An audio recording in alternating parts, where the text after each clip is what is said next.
بسم الله الرحمن الرحيم.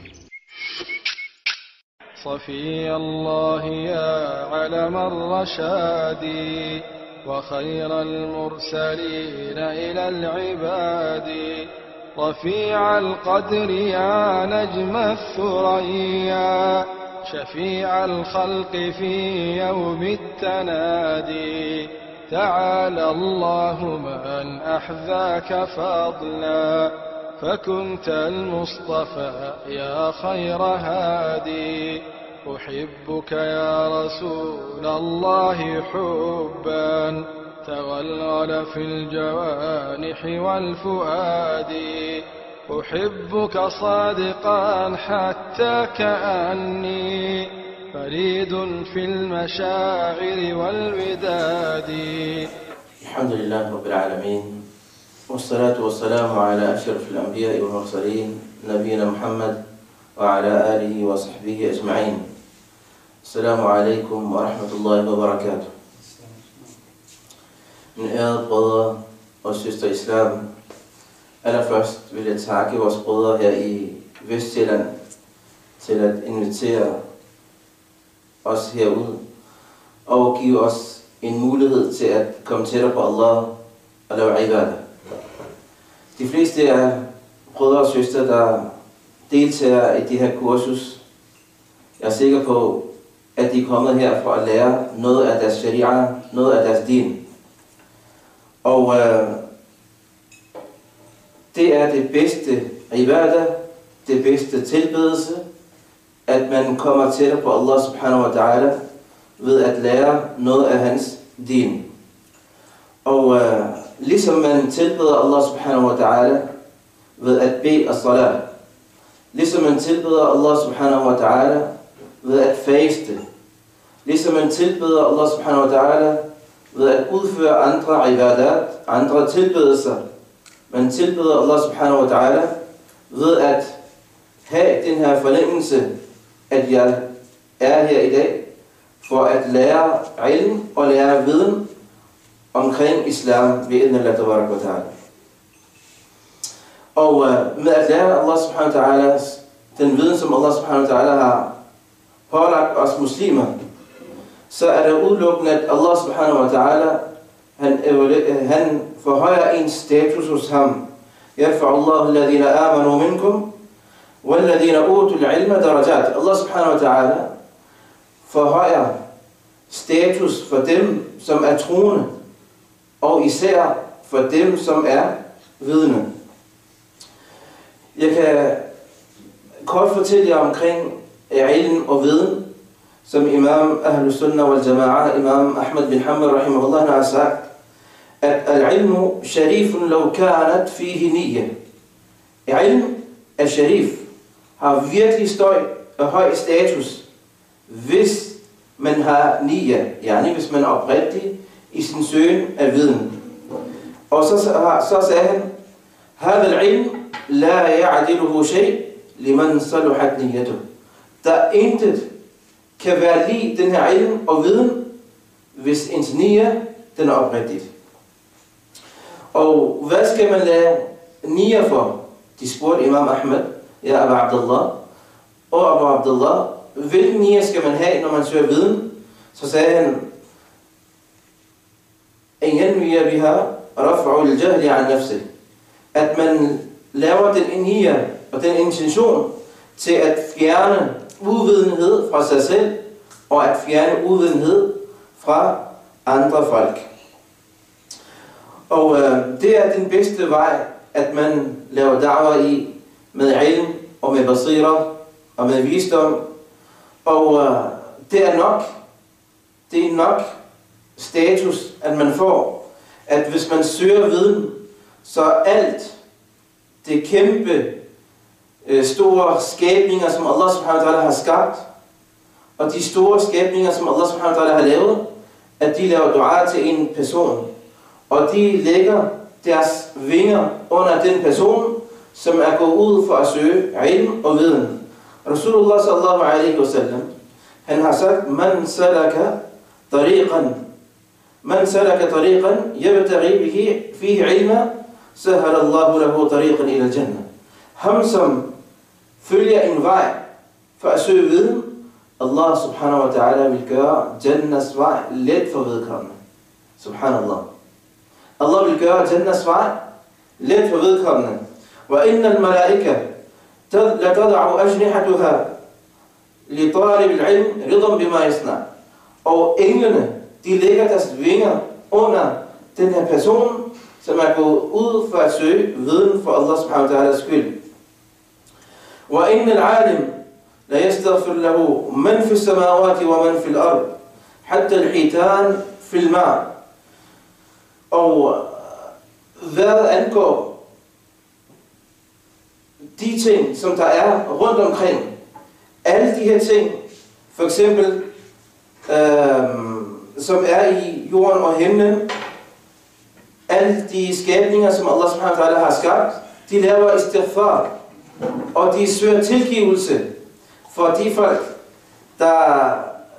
folk, som søger viden. Selv fiskene i havet, de søger tilgivelse for vedkommende. Og så har Rasul sallallahu alaihi wasallam sammenlignet en person, som har viden og ilm, som om han er månen, og de andre, de er ligesom stjerner. Og så sagde han, inna al-ulama warathatul anbiya, at ulama, dem som har viden, de er arvinge af hvem? Af anbiya, af profeter. Og så sagde han, inna al-anbiya lam yuwarithu dinaran wala dirhama, at profeter, hvad kan man arve fra dem? Kan du arve penge fra dem? Nej. Kan du arve ejendel fra dem? Nej. Men det er viden. Det er viden, man kan arve fra, eller man kan arve fra de her profeter. For man akhadahu bihadhin wafir. Og i en anden riwaya, så har Rasul sallallahu alaihi wasallam har sagt, at selv myrerne i deres huller, de laver dua, og de laver istighfar for vedkommende. Og for vedkommende, som prøver på at lære folk noget, der er godt. Allah subhanahu wa ta'ala gør os blandt dem, som lærer det her viden, og giver den videre til andre. Og det er en handling, som jeg sagde til jer, en af de bedste handlinger, som man kan udføre. Derfor skal man have den rigtige, oprigtige nier og intention, at man udsøger den her viden for Allah subhanahu wa ta'alas skyld. Og lave dua for Allah subhanahu wa ta'ala, at Allah subhanahu wa ta'ala skal give os tawfiq bi'idhnillah tabarak wa ta'ala. Så vi kan se, at vores emne i dag, i den her lynkursus i Aqida, det handler omkring Aqida for begyndere. Og det som vi kommer ind på, det vil være Tawhid og Aqidas definition. Hvorfor er det vigtigt, at man lærer Aqida? Hvilke kilder bruger vi til at uddrage vores Aqida fra, vores tro fra? Og hvad er iman og vores Aqidas søjler? Og det er selvfølgelig at tro på Allah, tro på engle, tro på de nedsendte bøger, og tro på Allah subhanahu wa ta'ala sender bud, og tro på den yderste dag, Yawm al-Akhir, og tro på al-Qadr, som er skæbne. Inshallah, i den her halvanden time, vi vil tage en halv time, og så holder vi pause, og så tager vi endnu en halv time og holder pause, og sidste halv time, inshallah, vil vi afslutte vores kursus ved Idnal Tabarak Ta'ala. Og de kilder, som vi har brugt i det her kursus, det er faktisk en meget, meget let enkel bog, som hedder Madatul Aqida. Det er en række lærte, der har skrevet den her bog, og på meget, meget pædagogisk og meget, meget simpel måde. Og den her bog, den bliver normalt anvendt til undervisning af Aqida i de afrikanske lande. Men inshallah, hvis vi også får tid, så vil vi også gå igennem en lille hæfte, som hedder Ta'alimus Subyan al-Tawhid, som Allama Sheikh al-Islam Imam Mujaddid Muhammad bin Abdul Wahhab al-Tamimi, der har skrevet den her. Og må Allah subhanahu wa ta'ala putte baraka i vores tid, og må Allah subhanahu wa ta'ala give os tawfiq og belønne jer for at komme og deltage i det her kursus bi'idhnillah tabarak wa ta'ala. Allerførst, det er, hvad er Tawhid og hvad er Aqida? At-tawhid, som I kan garanteret se her, der står monoteisme, det er et arabisk ord, der stammer fra wahada yuwahidu at-tawhid. At det betyder at gøre noget til en.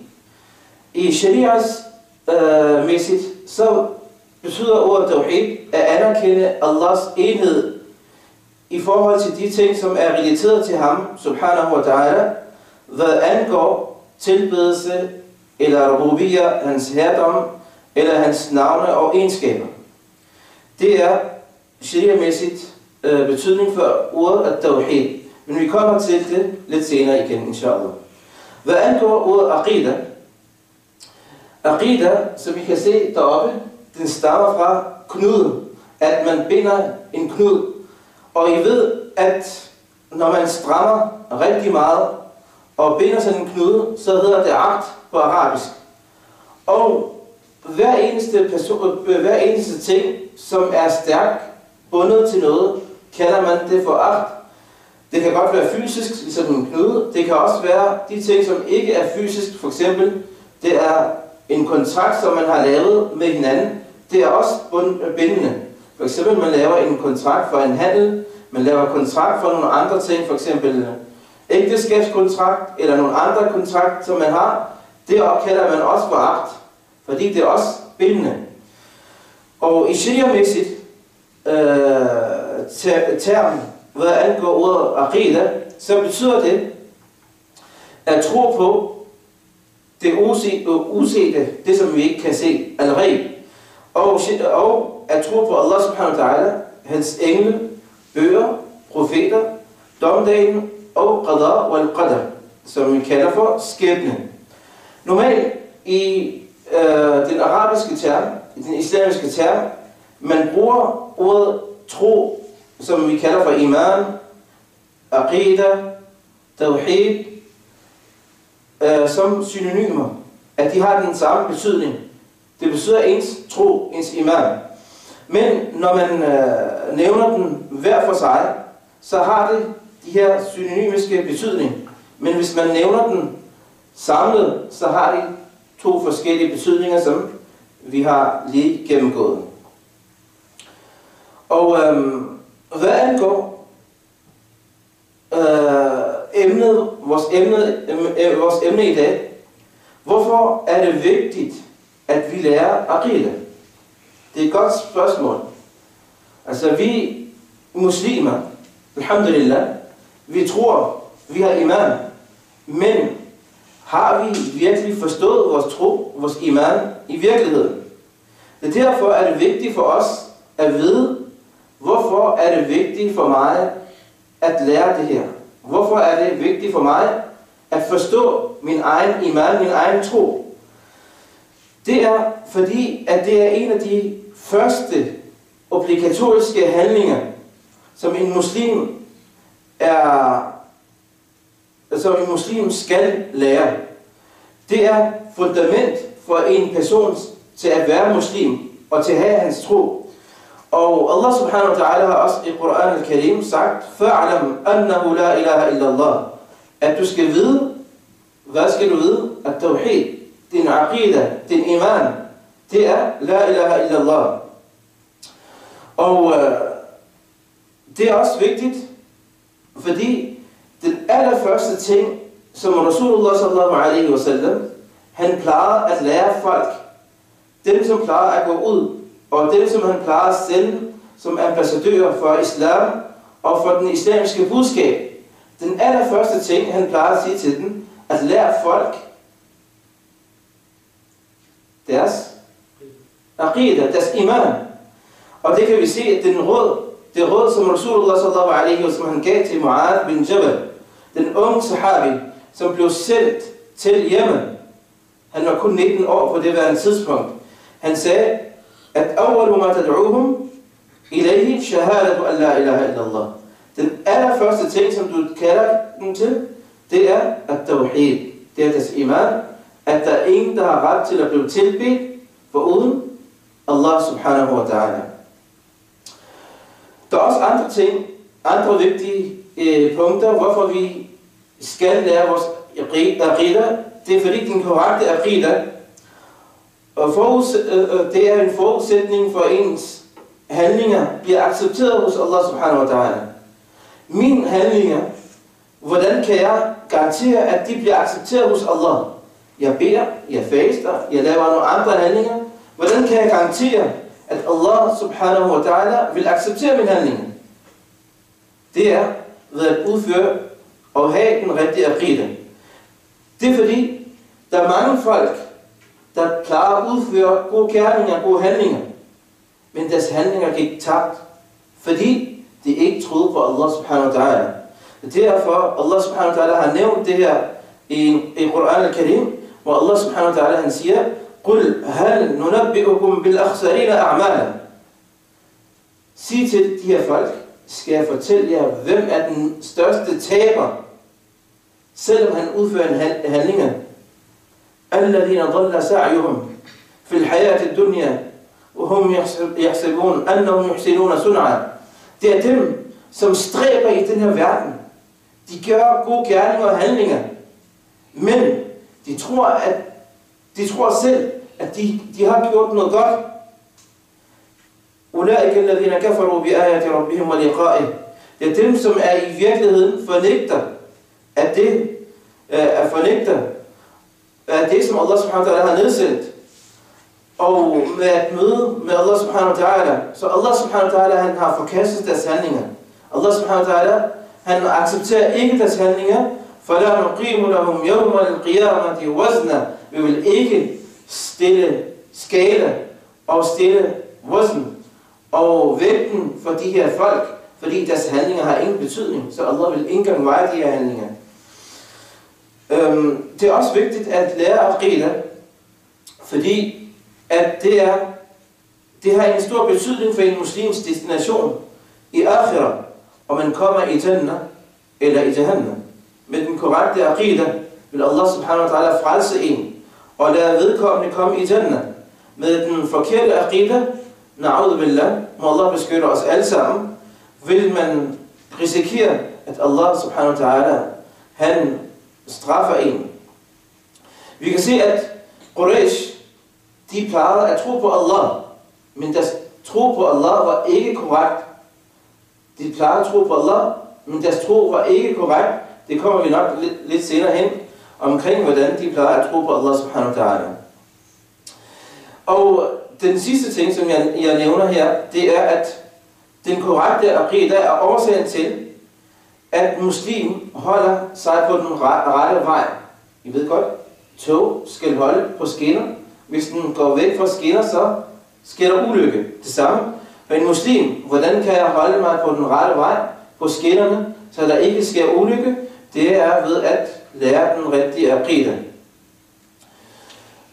Og når vi har talt omkring vigtigheden omkring at lære aqida, så den næste punkt, det er at-tawhid.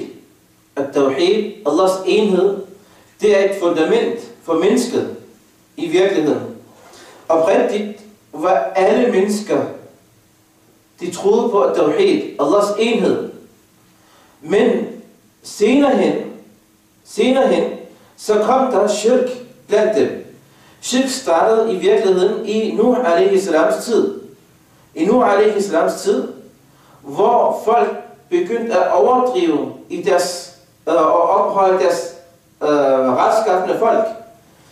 I har garanteret hørt omkring Nuh a.s. folk, da de retskaffende personer, der døde i hans tid, så folk begyndte at lave deres grave og afbillede dem.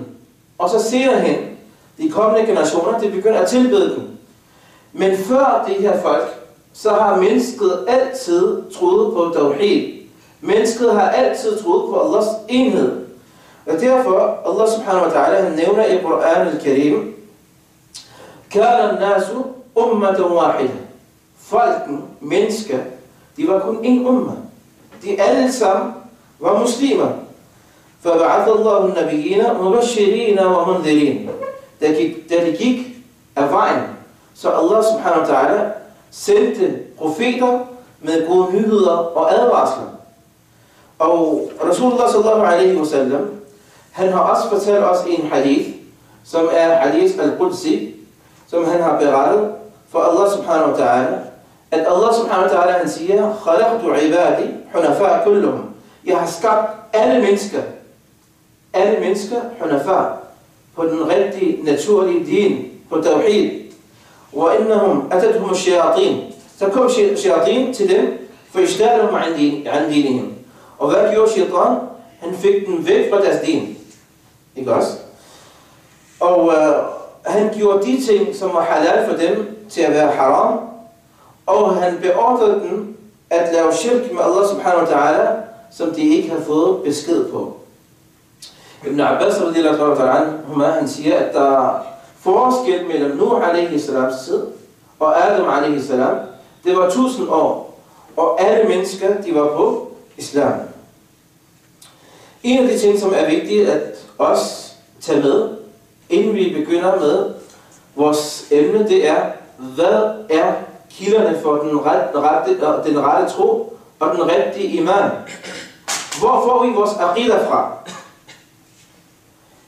Vi vil sige, Ahlus Sunnah wal Jama'a, vi har kun én kilde for at få vores aqida, vores tro fra. Det er wahi. Wahi, det er hvad? Åbenbaringen fra Allah subhanahu wa ta'ala. Og det er 2 former. Den ene, det er Allahs bog, Al-Quran, Al-Karim. Og den anden, det er As-Sunnah fra Rasulullah sallallahu alaihi wa sallam. Den sunnah, som vi taler om, det skal være sahih as-sarih. Det er klart, tydeligt og autentiske sunnah. Det er det eneste. Quran og sunnah er vores kilde for at få vores aqida. Hvis en person har set noget i drømmen, kan vi tro på det. Det er ikke en kilde for vores aqida. En person har fået ilham, inspiration lige pludselig. Kan det være en del af vores aqida? Nej. Vores aqida er baseret kun på 2 ting. Quran og sunnah. Og hvad angår, hvis en der kommer med en ny kreativ idé, eller lige pludselig har fundet noget nyt, eller synes det er noget godt, det kan vi ikke bruge til vores aqida. Beviset på, at Ahlus Sunnah og vi muslimer, vi tror på den her aqida, det er Allah subhanahu wa ta'ala, han siger, ma kana li mu'minin wala mu'mina idha qada Allah wa rasuluhu amran an yakuna lahum khiyaratu min amrihim wa man ya'si Allah wa rasulahu faqad dhalla dhalalan mubina. At det er ikke tilladt for de troende mænd eller troende kvinder, at når Allah subhanahu wa ta'ala han sender bud, beslutter omkring en ting, at de skulle have valgt, eller de kan ikke have noget valg i deres afgørelser. Men når Allah og hans sendebud har truffet en valg, så er der ikke nogen valg for os at vælge en anden vej. Og jeg vil også sige til jer, at Rasulullah sallallahu alaihi wasallam, da han gik fra den her verden, så han sagde til os, at jeg har efterladt 2 ting efter mig. Hvis I holder fast på det, vil I aldrig blive vildledt. I vil aldrig komme på afveje. Det er Kitabullah og Sunnati. Allahs bog og min sunnah. Og som der også står i den her hadith, at Rasulullah sallallahu alaihi wasallam han sagde på folk, jeg har efterladt jer det, som hvis I holder fast i, I vil aldrig gå på afveje, det er Allahs bog og min sunnah. Og så sagde Rasulullah sallallahu alaihi wasallam, man raghiba an sunnati, falaysa minni. Ham som går væk fra min sunnah, han er ikke en del af os. Efter at vi har klargjort, at hvor får vi vores aqida fra, hvor uddrager vi vores aqida fra, så det næste, hvad er vores aqida i virkeligheden? Hvad baserer vores iman, vores tro på? Vores iman og tro baserer på 6 søjler, som vi kalder for arkan al-iman. Imans søjler. Hvad er iman? Hvad betyder iman? Det er rigtigt, at det bliver oversat med tro, men i virkeligheden, hvad er iman? Er det bare tro? Er det udtalelse? Er det inspiration?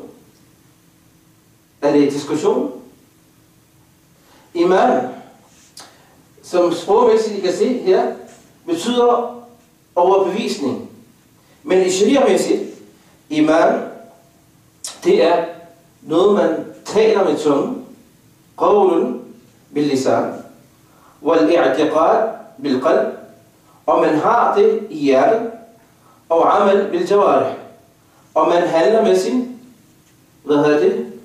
lever, med sin krop. Så iman, det er hvad? Det er det, som man siger, og det, som man har i hjertet, og det, som man handler efter. Det er hvad? Iman. Hvad er bevis for det? Bevis for det, det er Rasul sallallahu alaihi wa sallam, han har sagt, al-imanu bid'un wa sab'una shu'ba. Iman er noget omkring 70 grene. A'laha, la ilaha illallah. Den højeste og største gren for iman, det er hvad? Sig la ilaha illallah. Udtales. Og adnaha imatatul adha an at-tariq. Og den laveste form, det er, at man fjerner noget, der er skadeligt fra vejen. Det er iman. Og vi har også tro på, at iman er ikke noget isoleret ting. Hvis man tror, hvis man har iman, så er det ikke noget, der er isoleret. At khalas, jeg har iman, og så er det nok. Nej, iman bliver stærk, og iman bliver svag. Iman bliver styrket, og iman bliver svag. Den går op og ned. Der er nogen, der mener, at iman, når man har tro, så er det kun én, krav. Nej. Allah subhanahu wa ta'ala, han siger i Quran al-Karim, Innama al-mu'minun, hvem er de troende? Alladhina idha dhukira Allah, wajilat qulubuhum. Når Allah dhikr, når der bliver nævnt Allahs navn, og man ihukommer Allah, deres hjerter, de bliver bange, de frygter. Wa idha tuliyat alayhim, ayatuhu zadathum imana. Når Allahs ayat, Allah subhanahu wa ta'alas verser og Quran og dhikr bliver nævnt, zadathum imana. Deres iman, den bliver hvad? Den bliver forøget, forhøjet. Wa ala rabbihim yatawakkalun. Iman, som jeg sagde, det er 6 søjler. Iman. Hvor mange søjler? 6. Der er ikke 7 søjler. Hvis der er nogen, der er 7. Hvad er de 6 søjler i iman? Det er at tro på Allah, tro på hans engle, tro på hans bøger, tro på hans sendebud, og tro på den sidste dag, eller dommedagen, og den 6. det er al-qadr, skæbnen. Det er de her 6, imans søjler. Hvad er bevis for, at iman har 6 søjler? Fordi vi siger, at vores kilde, det er altid Quran og Sunnah. Hvad er jeres bevis på, at iman har 6 søjler? Allah subhanahu wa ta'ala, han siger, ليس البر أن تولوا وجوهكم قبل المشرق والمغرب ولكن البر من آمن بالله واليوم الآخر والملائكة والكتاب والنبيين. At det fromhed er ikke, at I vender jeres ansigter mod østen eller vesten, men fromhed er, at I tror på Allah og den sidste dag, og englene, og bogen, og profeterne. Allah subhanahu wa ta'ala nævner i den her ayah 5 søjler. Og så nævner han en anden ayah, wa inna kulla shay'in khalaqnahu biqadar. Og hver eneste ting, som vi har skabt i den her verden, det er gennem hvad? Skæbnen. Noget Allah subhanahu wa ta'ala har forudbestemt. Og så har vi også en samlet set bevis på, at det her 6 ting, det er imans 6 søjler. Hvordan kan vi bevise det? Det er en lang hadith, som vi kalder for hadith Jibril. Den her hadith Jibril, den er berettet fra Umar ibn al-Khattab radiyallahu ta'ala. Han beretter i den her hadith, at der kom en mand med virkelig hvidt tøj, og han kom og satte sammen foran Rasul sallallahu alaihi wasallam, satte sin knæ mod profetens knæ, og så begyndte han at stille ham spørgsmål. De spørgsmål, han stillede ham, det var om islam, Og så stillede han spørgsmål omkring al-iman. Hvad er iman? Så Rasul sallallahu alaihi wasallam, han svarer, al-iman det er hvad? At du tror på Allah, og hans engle, hans bøger, og hans sendebud, og den yderste dag, og på skæbnen, både det gode og det dårlige.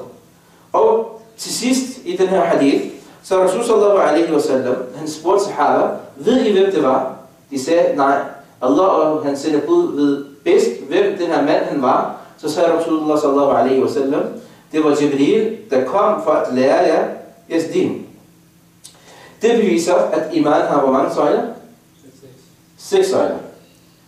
Lad os tage den allerførste søjle. Det er at tro på Allah. Al-iman billah. Hvad betyder at tro på Allah og have iman på Allah subhanahu wa ta'ala? Det er, at man har en overbevisning. Man er overbevist, at Allah subhanahu wa ta'ala, han er herre af alt. Og han er ejer af alt. Og han er skaber af alt. Og det er ham alene, der er berettiget til at blive tilbedt. Ingen andre må tilbedes undtagen Allah subhanahu wa ta'ala. Og de unikke og fuldkomne egenskaber, de tilhører Allah subhanahu wa ta'ala uden mangler eller fejl. Samtidig med at fastholde, at man fastholder den her overbevisning på omkring Allah subhanahu wa ta'ala. Så iman på Allah subhanahu wa ta'ala i virkeligheden, iman på Allah subhanahu wa ta'ala i virkeligheden, det indebærer 3 ting. Det indebærer hvor mange ting? 3 ting. Hvad er de 3 ting? I andre ord, det er at tawhid al-rububiyyah, tawhid al-uluhiyyah, tawhid al-asma wa sifat. Hvad betyder det? Tawhid al-rububiyyah, det betyder at enhed i Allahs herredom. At han er ene herre, ene og alene herre, ene og alene skaber, ene og alene ejer, ene og alene opretholder. Og han har skabt alt det, som vi kan se. Og tawhid al-uluhiyyah, det betyder, at Allah subhanahu wa ta'ala til ham alene tilhører tilbedelsen. Man kan ikke tilbede andre udover Allah subhanahu wa ta'ala. Og tawhid al-asma wa sifat, det betyder, at vi tror på de navn og egenskaber, der er nævnt af Allah og profet sallallahu alaihi wasallam, de tilhører kun Allah og Allah subhanahu wa ta'ala. Når det er sagt, så vil jeg sige også, at hvor har vi det her fra? Der er mange der spørgsmål. Fint nok, at tawhid, vi har forstået det, men hvor har I den her inddeling fra? At tawhid, al-rububiyyah, uluhiyyah og asma wa sifat. Hvor har I den her inddeling fra? Jeg vil sige, at den her inddeling, det er noget vi kalder for al-istiqrar. Istiqrar, det er et bevis, som man bruger, også i fiqh i virkeligheden. Det er, at man kigger på de små elementer og kommer til konklusion til den store element. Det vil sige, at vi ser, at alle de her ting, de er nævnt i Koran, og de tilhører hvad? At-tawhid. Og det er ligesom, at hvor har vi det fra, at der er 5 eller 6 fard af wudu. Der står ingen sted i Koran, at wudu har 6 fard. Vel? Ligeledes, der står ikke noget omkring, at tawhid er inddelt i 3. Men ved at se på Korans og Sunnas tekster, så har vi kommet til den konklusion, at der er 6 fard af wudu. Ligeledes har vi også kommet til den konklusion, at Allah subhanahu wa ta'ala, når han har nævnt sin tawhid i Koran og Sunnah, så har han nævnt det i de her 3 kategorier. Og der findes ikke andre kategorier ud over de her 3 kategorier.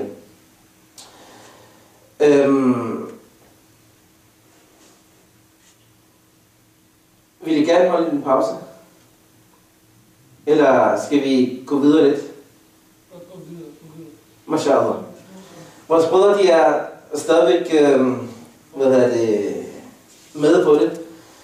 Den allerførste form for tawhid, det er tawhid al-rububiyyah. Hvad betyder tawhid al-rububiyyah? Det anerkender, at Allahs enhed, anerkender Allah subhanahu wa ta'alas enhed i hans handlinger.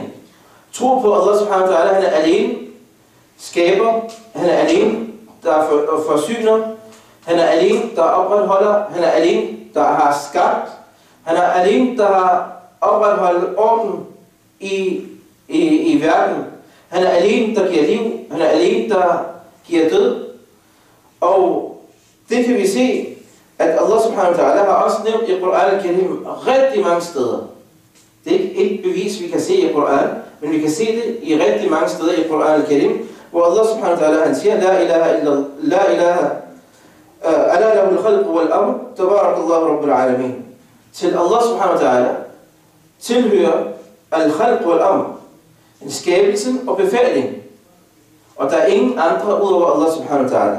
Så Allah subhanahu wa ta'ala skaber, og Allah subhanahu wa ta'ala forsyner. Så alle de her handlinger, det tilhører Allah alene og ingen andre. Det kalder vi jo hvad? Tawhid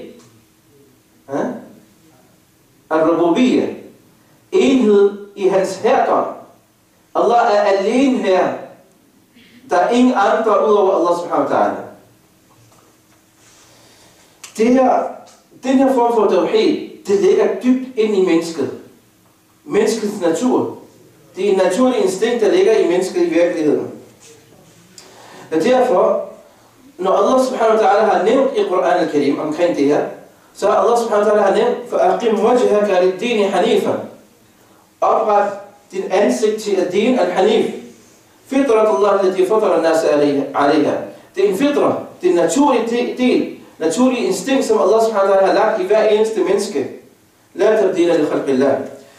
Og derfor har Rasulullah sallallahu alaihi wa sallam også fortalt os, at kullu mawludin yuladu ala al-fitra. Hver eneste person, hver eneste spædbarn bliver født på hvad? På fitra. Hvad er fitra? Naturen. Hvad er det? Det er islam. Hver eneste person er født muslim. Og så kommer hans forældre fra abawahu yahwidanihi, og yunasranihi, og yumajisani. Så kommer hans forældre, det miljø han bor i, eller lever i, kommer til at vokse op i. De gør ham til jøder, eller kristen, eller majusi. Majusi er hvem? Der tilbeder ilden. Rasulullah sallallahu alaihi wa sallam har ikke nævnt, og musallimane, eller de gør ham til muslim. Hvorfor har han ikke nævnt det? Fordi han er født muslim. Han er født naturligt som muslim. Og den her form for tawhid, mushrikin i profet sallallahu alaihi wa sallams tid, de plejede at anerkende den. Hvordan ved vi det? Vi plejede at anerkende, at Allah han var Rabb, Allah han var skaber, Allah han forsyner. Og derfor Allah subhanahu wa ta'ala har sagt i Quran al-Karim, وَلَئِنْ سَأَلْتَهُمْ مَنْ خَلَقَ السَّمَاوَاتِ وَالْأَرْضِ لَيَقُولُنَّ اللَّهِ. Hvis du spørger dem, mushrikin i Mekka, hvem har skabt jorden og himlen? De vil ikke sige, at det lige pludselig kom fra ingenting. De vil heller ikke sige, at det var Big Bang. De vil heller ikke sige, at det var den ene eller det andet, der har skabt den. Men, لَيَقُولُنَّ اللَّهِ. Det vil sige, sandelig, det Allah har skabt, det er ham, der har skabt jorden og himlen. Så mushrikin i gamle dage plejer også at anerkende Allahs at-tawhid al-rububiyyah. Men var det nok for dem at anerkende Allahs rububiyyah? Nej. Selvom de kendte Allah han var Rabb, selvom de anerkendte Allah han er skaber, og Allah han er opretholder, så var det ikke nok for dem at blive frelst fra ilden. Rasulullah sallallahu alaihi wa sallam gav den da'wah igen og igen. Fordi de skal tilbede Allah subhanahu wa ta'ala alene, og ingen andre ved siden af Allah subhanahu wa ta'ala, som vi kalder for tawhid al-uluhiyyah, eller i andre ord tawhid al-ibadah. Og hvis man ikke tror på det, så er man ikke muslim, så bliver man heller ikke frelst fra ilden. Og det er det, som der er vores næste punkt. Bismillahirrahmanirrahim. Lige før pausen der var vi i gang med at tale med omkring at-tawhid. Så vi talte omkring at tawhid bliver inddelt i 3 forskellige kategorier. Tawhid al-rububiyyah, som betyder ved pausen, alle er gået væk. Tawhid al-rububiyyah, det betyder al-Rabb. Hvad betyder al-Rabb? Det betyder herre, opretholder, skaber, ejer. Hvem er det? Allah alene. Det er det betyder at tawhid al-rububiyyah. Allah alene, der har skabt alt. Han opretholder alt. Og han er alene ejer af alt. Det er Allah subhanahu wa ta'ala. Og vi talte også omkring, at selv mushrikin, de plejede at anerkende den her form for tawhid. Men det, som der frelser en fra ilden i virkeligheden, det er selve tilbedelse. At man tilbeder Allah subhanahu wa ta'ala alene. Hvordan kan vi definere det? Det er ved at finde ud af, hvad at-tawhid al-uluhiyyah, eller i andre ord, tawhid al-ibadah betyder. Det er at opretholde Allahs enhed i udførelse af ens egen handlinger. I forhold til mine handlinger, som jeg udfører den kun for Allah subhanahu wa ta'ala og ingen andre. I modsætning til tawhid al-rububiyyah, det er Allahs handlinger. At Allah han skaber, Allah han opretholder, Allah han giver liv, Allah han giver død. Men i forhold til tawhid al-uluhiyyah, det er et menneske, mine handlinger. Det er kun for hvem? Allahs skyld. Jeg udfører den kun for Allahs skyld. Alle former for ibadah, alle former for tilbedelser, hvem er berettiget til det? Det er Allah subhanahu wa ta'ala alene. Det er derfor, alle former for tilbedelser, om det er dua, eller det er frygt, det er håb, det er kærlighed, det er salat, det er faste, det er hajj. Alle de her tilbedelser, det tilhører hvem? Allah alene. Og der er en årsag til, hvorfor Allah subhanahu wa ta'ala har skabt mennesket og jinn. Hvad er den årsag? Hvad er årsag til, at Allah subhanahu wa ta'ala har skabt os? For at tilbede ham. MashaAllah. Allah subhanahu wa ta'ala han siger i Quran al-Karim, وَمَا خَلَقْتُ الْجِنَّ وَالْإِنسَ إِلَّا لِيَعْبُدُونَ. At jeg har skabt mennesket og jinn kun for at tilbede mig alene. Det er punktum. Det er årsagen til, at Allah subhanahu wa ta'ala har skabt mennesker og jinn. Og med det kan vi også se vigtigheden af tawhid al-uluhiyyah.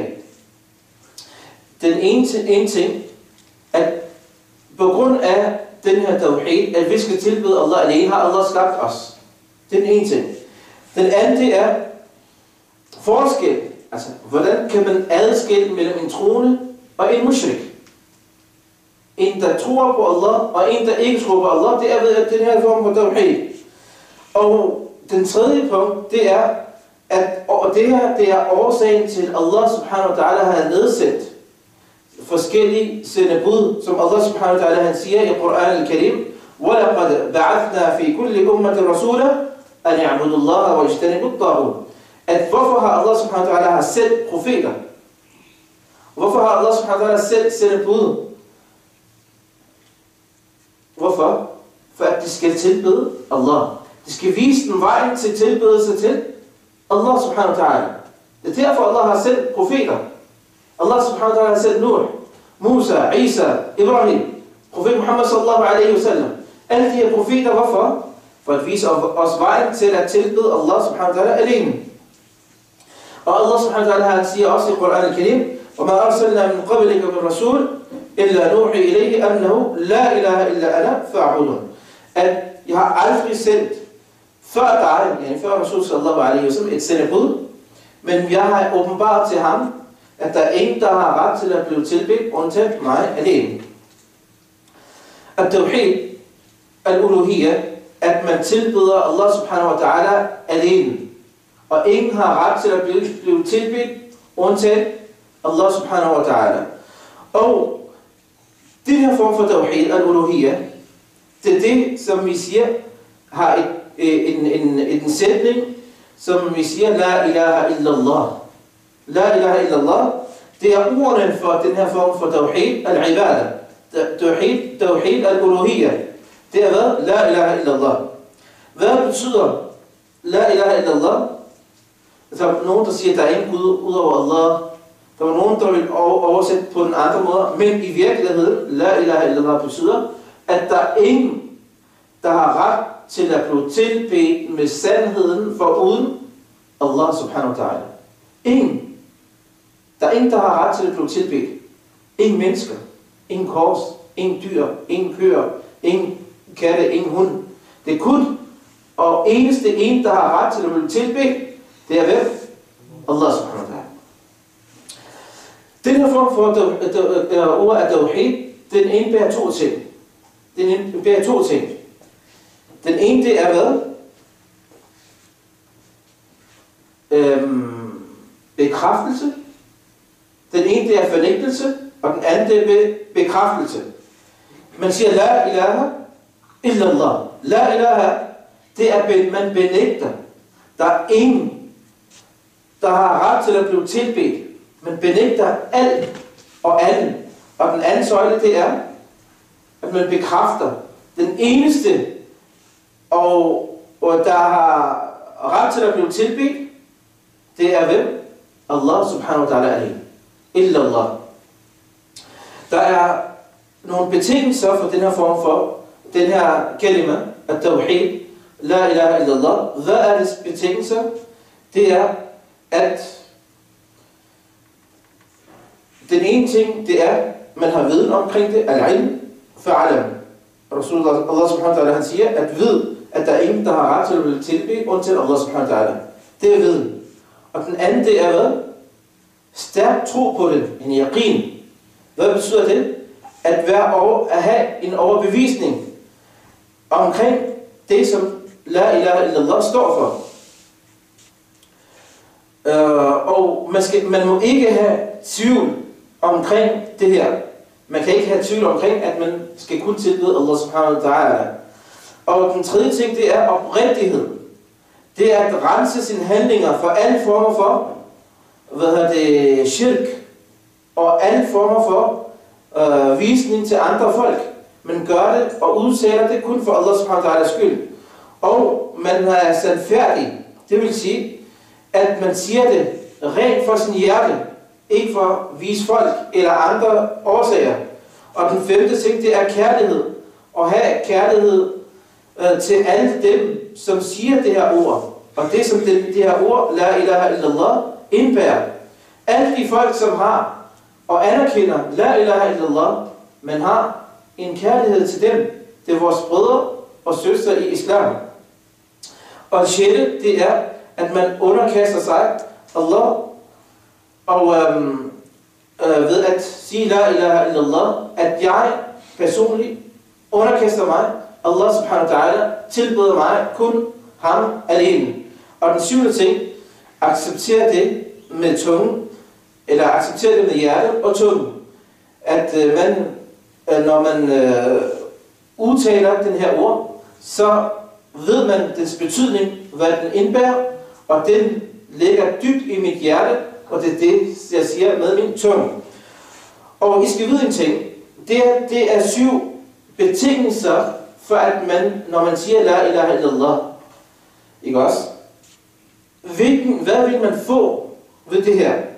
Det er, at uden tvivl, dem som siger la ilaha illallah, med de her 7 betingelser, som vi har nævnt, Allah subhanahu wa ta'ala, han vil give Jannah for vedkommende. Vedkommende vil komme i Jannah.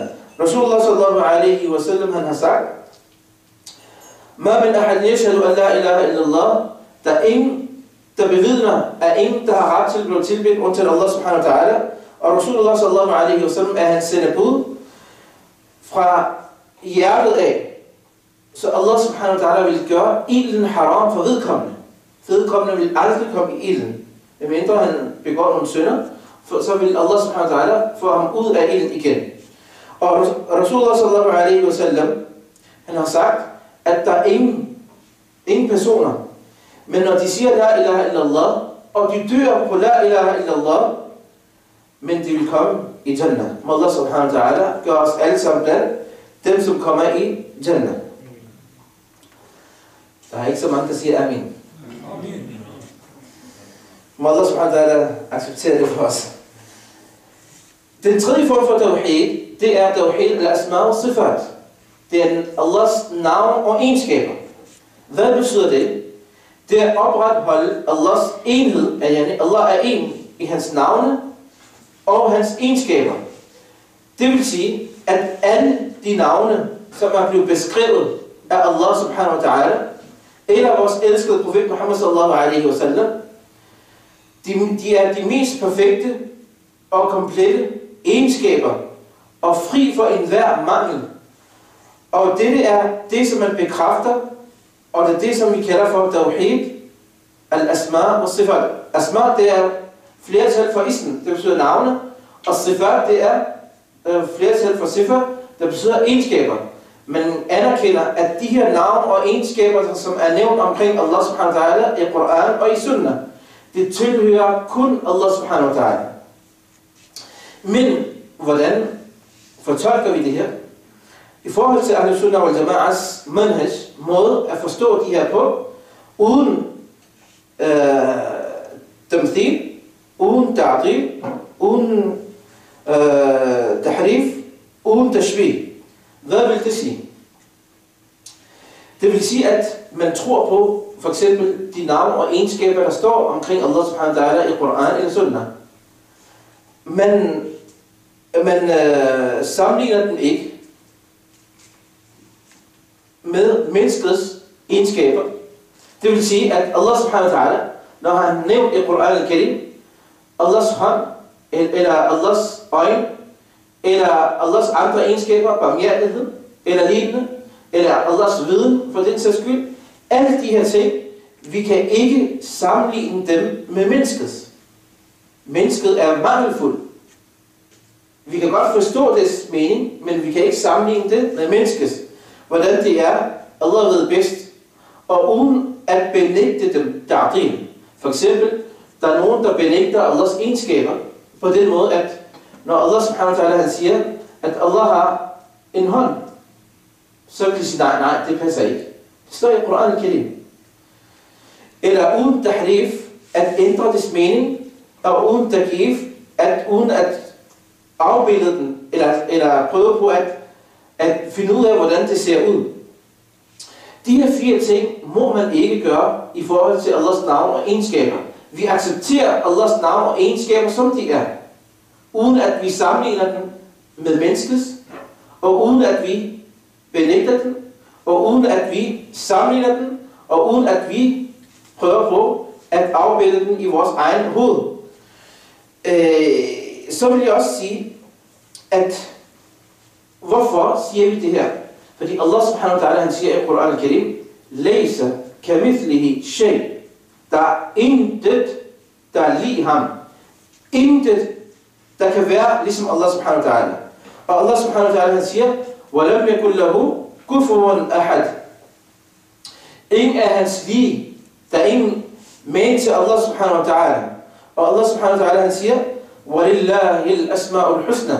Til Allah subhanahu wa ta'ala tilhører de smukke navne. فَدْعُوهُ بِهَا. Så tilkald Allah subhanahu wa ta'ala med hans smukke navn. Så de her ting, de her ayat, de beviser på, at Allahs navn og hans egenskaber. Men hvordan tror vi på det? Uden at sammenligne den, uden at afbilde den, uden at fornægte den, og uden at lave om på deres mening. Hvordan laver man om på deres mening? For eksempel, Allah subhanahu wa ta'ala, han siger, Ar-Rahmanu ala al-arsh istawa, at Allah, han er på sin trone, men man begynder at sige, nej, det betyder noget andet, det betyder, at han er overalt, det ene og det andet. Det går ikke. Fordi, hvad er der forskel på de her ting? Forskel det er, at de ting, som Allah subhanahu wa ta'ala har nævnt, det ved vi. Fordi Allah subhanahu wa ta'ala har nedsendt Koran al-Karim på arabisk. Ikke også? Når Allah subhanahu wa ta'ala har nedsendt Koran al-Karim på arabisk, så ved vi præcis, hvad det betyder. Men hvordan skal vi forholde os til det? Vi kan ikke begynde at sammenligne den med menneskets. Vi kan ikke begynde at forestille os dem. Vi kan heller ikke begynde at benægte dem. Men vi tror på dem, som de er, og Allah ved bedst, hvordan de er. Jeg kan fortælle jer en beretning omkring Imam Malik. Imam Malik, da han blev spurgt omkring, hvordan er Allah over sin trone, hvor han besvarede, at al-istiwa ma'lum, at vi ved, at han er på sin trone. Det ved vi, fordi det står på arabisk og klart og tydeligt. Mening ved vi. Al-kayfu majhul, men hvordan han er over sin trone, det ved vi ikke. Det kan vi ikke udtale os. Wal-imanu bihi wajib, og det er obligatorisk for os at tro på det. Was-su'alu anhu bid'ah, og begynde at rage ind i det, og begynde at stille spørgsmålstegn omkring Allahs sten over sin trone, det er bid'ah. Så det er meget, meget klar og tydelig måde at anerkende Allah subhanahu wa ta'alas navn og egenskaber på. Og der er rigtig mange af de forskellige navn og egenskaber, der er nævnt i Koran og Sunnah. For eksempel Al-Hayat, at han har fuldkommende liv, og der er ingen før ham, der er ingen efter ham, han vil være for evighed. Og Ilm, Allahs fuldkommende viden, og Qudra, han har magt over alting, han er den alhørende, han er alseende, Allah udtaler sig, Allah, han er over sin trone, han har ansigt, som det passer til hans højhed, han har hænder, som det passer til hans højhed. Men alle de ting, det tror vi på, uden at sammenligne, uden at belægge det, og uden at begynde at forestille os, hvordan de er omkring Allah subhanahu wa ta'ala. Så en af de ting, som også er vigtigt, det er Allahs navn. Det er, at Allahs navn til Allah subhanahu wa ta'ala tilhører rigtig mange gode navn. Allah subhanahu wa ta'ala, til ham tilhører der rigtig mange gode og smukke navn. Hvor mange er det? Der er nogen, der siger 99. Men i virkeligheden, Allah har rigtig mange navn. Der er ingen, der ved, hvor mange de er.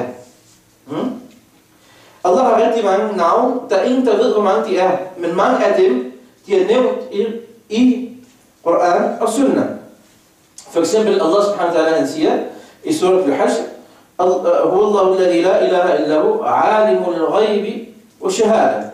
Han er den, som har viden omkring alting. Alim. Huwa ar-Rahman ar-Rahim. Han er den barmhjertige, han er den nådige. Og så nævner Allah subhanahu wa ta'ala andre navn.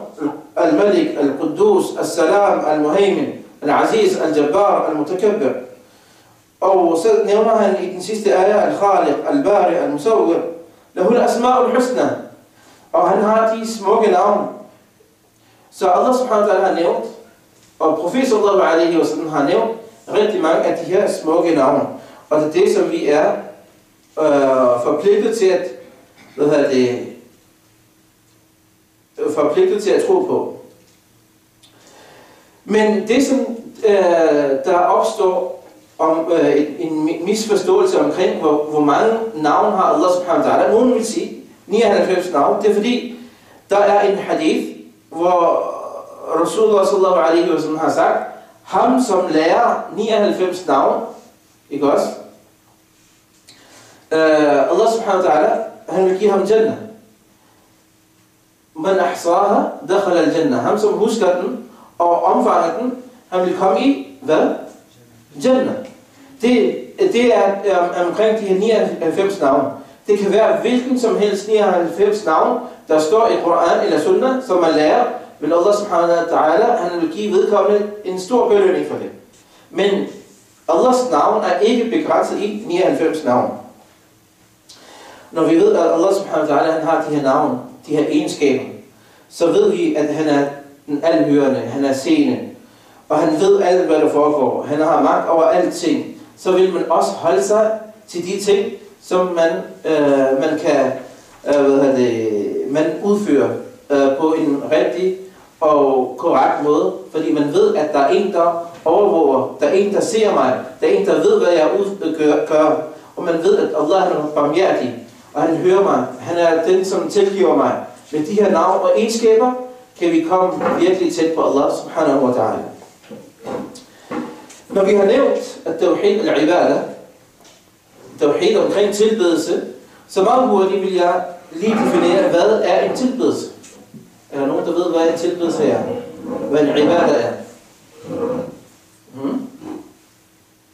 Al-ibadah, det er, der står her, det er rigtigt. Sprogmæssigt ibadah, det betyder? Sprogmæssigt. Underkaste sig og være ydmyg. Altså, man underkaster Allah, man er ydmyg over for Allah subhanahu wa ta'ala. Men i sharias definition, hvad tilbedelse er, det er ismun jami'un li kulli ma yuhibbuhu Allah wa yardah. Det er en stor udtryk, der dækker over alt, hvad Allah subhanahu wa ta'ala elsker. Og han er tilfreds med at tale. Det kan være et udtalelse, det kan være handling. De handlinger, som er indre og ydre. Ydre handlinger, det er dem, som vi kan se. For eksempel, vi beder, man kan se, at man beder. Vi slagter, vi kan se, at man slagter. Man laver tasbih, man laver dhikr. Alle de her handlinger, det kan vi se. Det kalder vi for ydre handlinger. Og indre handlinger, det er dem, som vi ikke kan se. For eksempel frygt, kærlighed, sætte led til Allah subhanahu wa ta'ala, vende tilbage til Allah subhanahu wa ta'ala. Alle de her handlinger, som vi udfører i vores hjerte, det kan vi ikke se. Men alle de her handlinger, de er i form for ibadah. Allah subhanahu wa ta'ala, han siger, قُلْ إِنَّ صَلَاتِ وَنُسُكِ وَمَحْيَايَ وَمَمَاتِ لِلَّهِ رَبِّ الْعَالَمِينَ. Alle mine handlinger, det tilhører hvem? Allah subhanahu wa ta'ala. En handling, en ibadah, bliver kun accepteret, hvis der er to betingelser. Hvad er de to betingelser? For hver eneste handling er der to betingelser. Den ene betingelse, det er al-ikhlas, oprigtighed. At man udfører den her handling kun for Allahs skyld. For at tilfredsstille Allah subhanahu wa ta'ala. Oprigtighed i sin handling. Og den anden betingelse, det er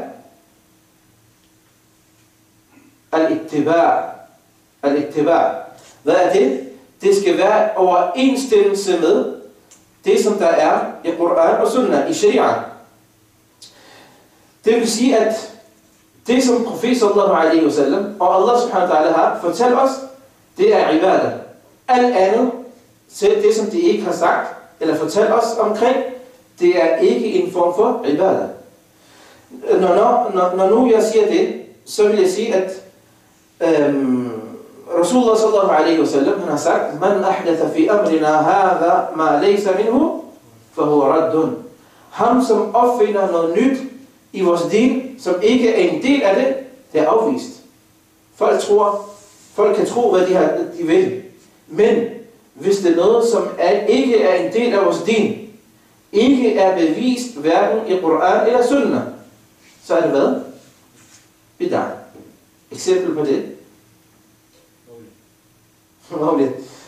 Jeg har lige gået gennem en periode her, for et par dage siden, hvor der var målet. Så vi skal se, okay, den her handling, er den bevist i Quran eller Sunnah?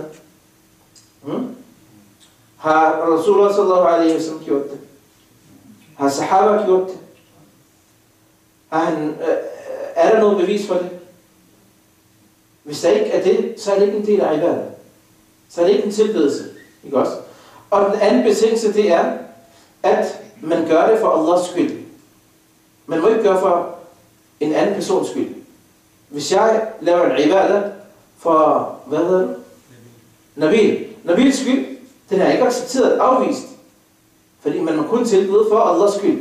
Så der er to betingelser, før Allah subhanahu wa ta'ala accepterer ens ibadah. Det er hvad? Ikhlas, ittiba', oprigtighed, og at man udfører det i efterfølgelse af Rasulullah sallallahu alaihi wasallam. Så derfor er det vigtigt, at man tilbeder Allah subhanahu wa ta'ala alene. Man må ikke tilbede andre ved siden af Allah subhanahu wa ta'ala.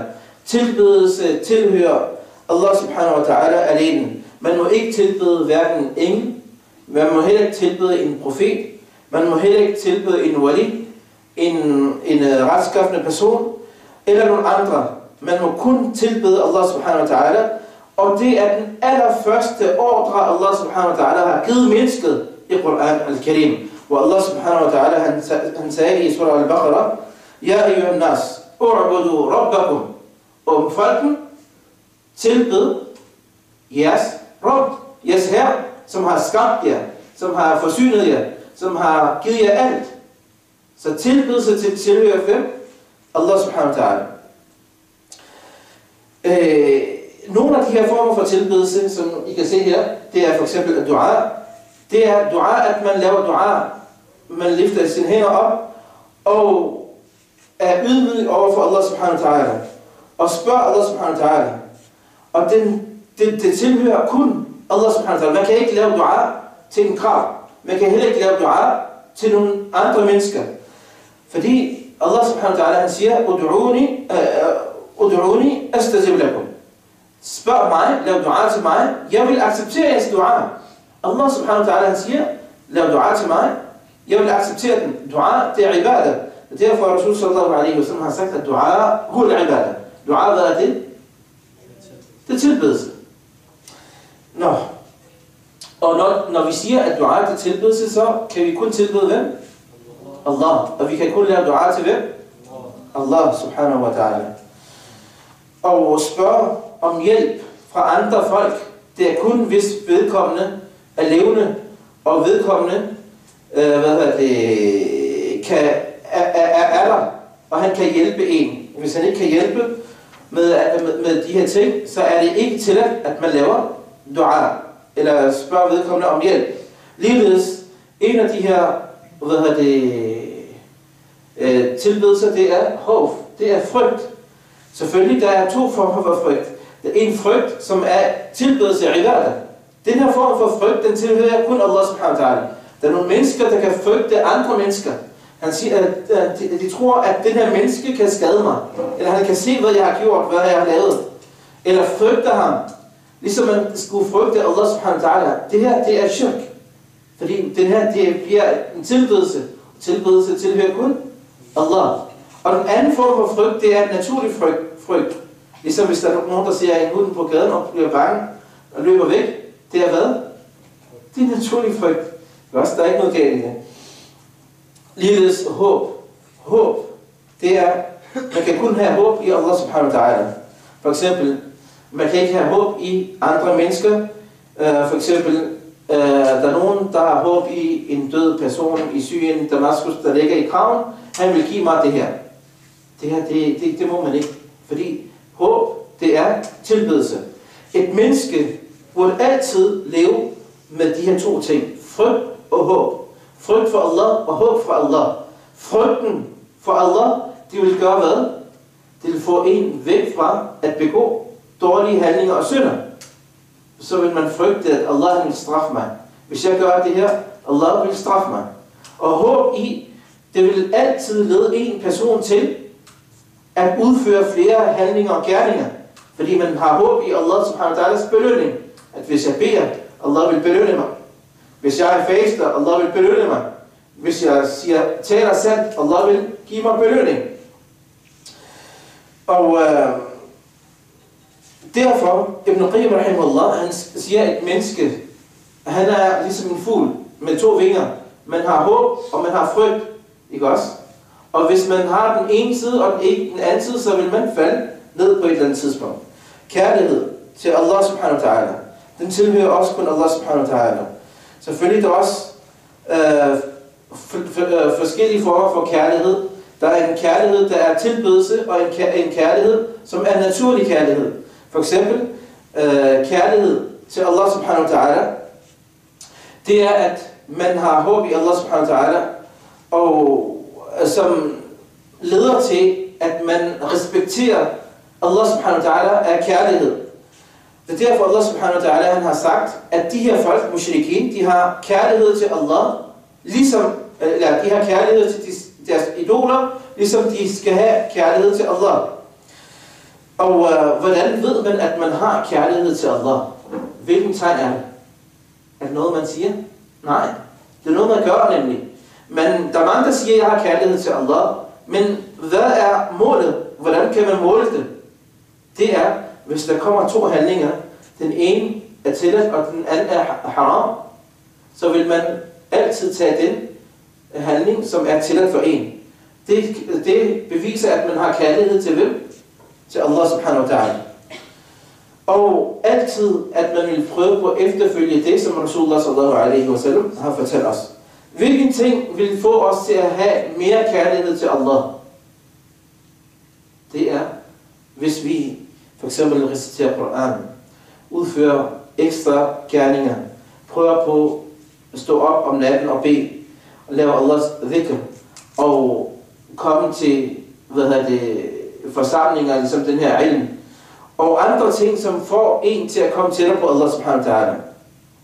Ligeledes at tawakkul, have lid til Allah subhanahu wa ta'ala, det er også en af de her, ibadat, og dhabh, det er også en af ibadat, og bi'idna tabarak ta'ala. Og med det her, så har vi gjort færdig, hvad angår at tawhid, den første rukn, den første, søjle, er imans 6 søjler, det er at tro på Allah subhanahu wa ta'ala. Hvis jeg skal lige opsummere, så er det, at der er 6 søjler af iman, ikke også? Hvor mange søjler er der i iman? 6. Det er hvad? Tro på Allah, engle, hans bøger, profeterne, dommedagen og skæbnen. Det er rigtigt. Det er de her 6 søjler. Og vi har gået gennem den første søjle, det er hvad? Tro på Allah. Tro på Allah, det indebærer, at man tror på Allahs enhed i herreddommen, i tilbedelse og navn og egenskaber. Hvad betyder at tro på Allahs enhed i hans herredom? Tawhid al-rububiyyah. Ja? At man tror på, at Allah er en og alene er skaber, opretholder, ejer af universet, og han er den, som forsyner, han er den, som giver liv, og han er den, som giver død, og så videre. Hvad angår tawhid al-ibadah, eller uluhiyyah, det betyder, at min tilbedelse, den tilhører kun Allah. Jeg må kun tilbede Allah. Alle former for tilbedelser, om det er dua, eller det er salat, det er faste, det er håb, det er frygt, det tilhører hvem? Allah. Og enhed i Allahs navn og egenskaber, det betyder, at man tror på, at alle de gode navn og egenskaber, der er nævnt omkring Allah i Koran og i Sunnah, det er hvad? Det tilhører Allah subhanahu wa ta'ala alene. Og vi må ikke begynde at benægte dem. Vi må ikke begynde at sammenligne dem. Vi må ikke begynde at tænke på, hvordan de ser ud. Men vi accepterer dem, som de er. Men Allah ved bedst, hvordan de ser ud. Ikke også? Alhamdulillah Rabbil Alamin. Wassalatu wassalamu ala ashrafil anbiya'i wal mursalin. Nabiyina Muhammad wa ala alihi wa sahbihi ajma'in. Imans 6 søjler. Den allerførste søjle har vi talt omkring. Det er at tro på Allah. Anden søjle, det er at tro på engle, som vi kalder på arabisk al-malaika. Hvad er al-malaika? Hvad er engle? Det er en skabning, som Allah subhanahu wa ta'ala har skabt. Vi kan ikke se den. Allah subhanahu wa ta'ala har skabt dem med an-nur, lyset. Og Allah subhanahu wa ta'ala har givet den evnen til at komme i forskellige former og forskellige mennesker. Allah subhanahu wa ta'ala han siger i Koran Karim, Shahid Allah, annahu la ilaha illahu, wal malaikatu wa ulul ilmi qa'iman bil qist. Allah subhanahu wa ta'ala nævner i denne ayah, at Allah bevidner, at der er ingen Gud undtagen ham, og det samme gør englene. Det betyder, at malaika, englene, det eksisterer, det er en skabelse, som Allah subhanahu wa ta'ala har skabt. Og Rasulullah sallallahu alaihi wasallam, han har også fortalt os, at engle, det eksisterer. Hvordan? Rasulullah sallallahu alaihi wasallam, han har sagt, khuliqatil malaikatu min nur, at Allah har skabt englene med lyset, unur, wa khalaqal janna min marj min nar, og han har skabt jinn med flammende ild, og han har skabt mennesket med det, som han har beskrevet for jer. Så derfor er det vigtigt, at vi tror på alle engle, generelt set, og specifikt på de engle, som Allah subhanahu wa ta'ala har fortalt os, deres navn i Koran, eller profet sallallahu alaihi wasallam har fortalt os i as-sunnah. For eksempel engel Jibril, Mikael, Israfil, Malik. Og vi ved, at englene, hvor mange engle er der? Hvor mange engle findes der i verden? Rigtig mange. Virkelig mange. Der er ingen, der ved, hvor mange de er, undtagen Allah subhanahu wa ta'ala. Fordi en hadith, hvor Rasulullah sallallahu alaihi wasallam, han siger, der er Bayt al-Ma'mur. Der er et hus på himlen, der er lige over for Al-Kaaba. Hver dag er der 70.000 engle, der kommer derind og laver tawaf, går rundt omkring det hus, og de vil aldrig få lov til at gå rundt omkring den igen. Hver dag er der 70.000 engle. Der kan man regne ud, at hvor mange engle har Allah subhanahu wa ta'ala skabt. Og Allah subhanahu wa ta'ala har nævnt deres egenskaber, for eksempel, at de har vinger, uli ajniha, og mathna, og thulatha, og ruba', at de har 2 engle, de har 2 vinger, de har 4 vinger, de har 6 vinger, og Rasulullah sallallahu alaihi wasallam, da han så Jibril i sin oprindelige form, havde han 600 vinger. Allahu Akbar. Og vi ved, at de kommer op og ned, og vi ved, at de har kærlighed til de troende, og de har had til dem, som ikke er troende, og vi ved, at de beder, og de laver istighfar. Og de her malaika, de her engle, som Allah subhanahu wa ta'ala har skabt, de har forskellige egenskaber og forskellige ting, som de udfører. Der er nogle malaika, der er engle, der kommer med wahi, åbenbaring fra Allah, budskab fra Allah til profeten. Hvem er det? Jibril. Der er engle, der har ansvar for bjerg. Der er engle, der har ansvar for at puste i trompeten, eller hornet, hedder det. Der er engle, der har ansvar for fosteret i mors mave. Der er engle, der er i graven, når man bliver begravet. Det hedder hvad? Munkar og Nakir. Der er vogter i Jannah. Der er engle, der er vogter i Jahannam. Og de har rigtig mange forskellige opgaver, som de udfører. Og ved at tro på englene og viden omkring englene, vil man vide Allahs mægtighed, Allahs storhed og taknemmelighed over for Allahs barmhjertighed med mennesket, når Allah subhanahu wa ta'ala har skabt den, og hvad de udfører for mennesket, for Allah subhanahu wa ta'ala, så vil man se, så vil man være taknemmelig over for Allah. Og kærlighed til englene, og ligeledes,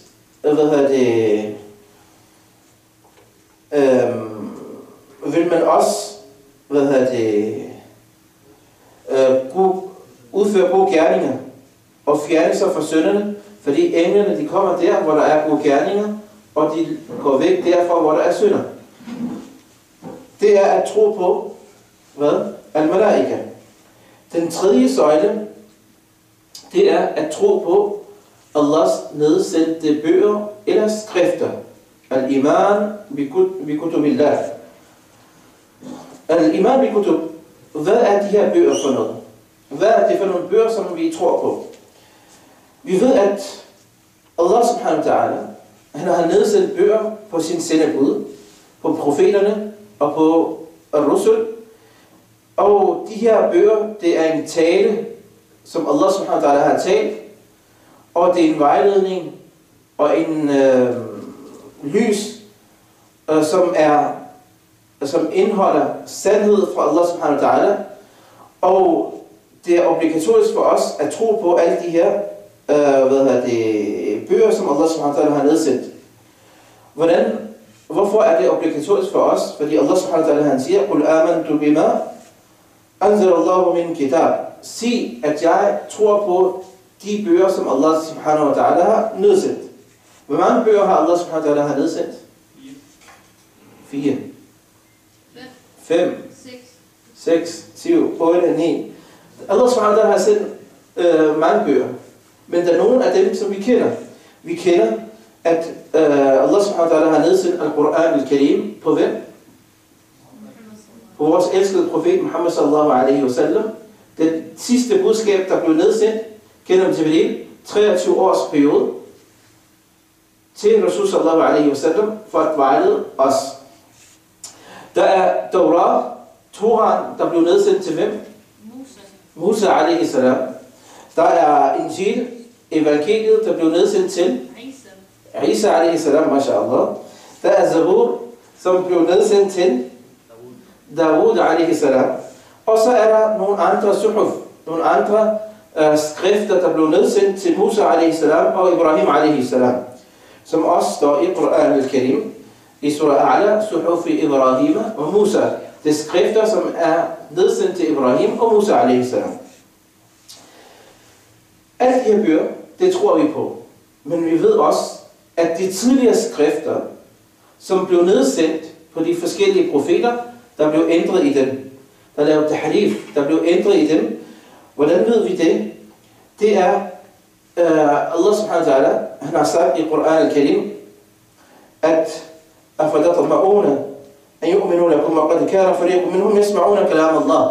Der var en gruppe, der hørte Allahs ord. ثُمَّ يُحَرِّفُونَهُ مِنْ بَعْدِ مَا عَقَلُوهُ وَهُمْ يَعْلَمُونَ.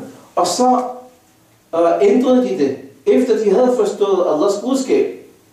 Efter de vidste, at det var for Allah, bevidst ændrede de Allahs ord.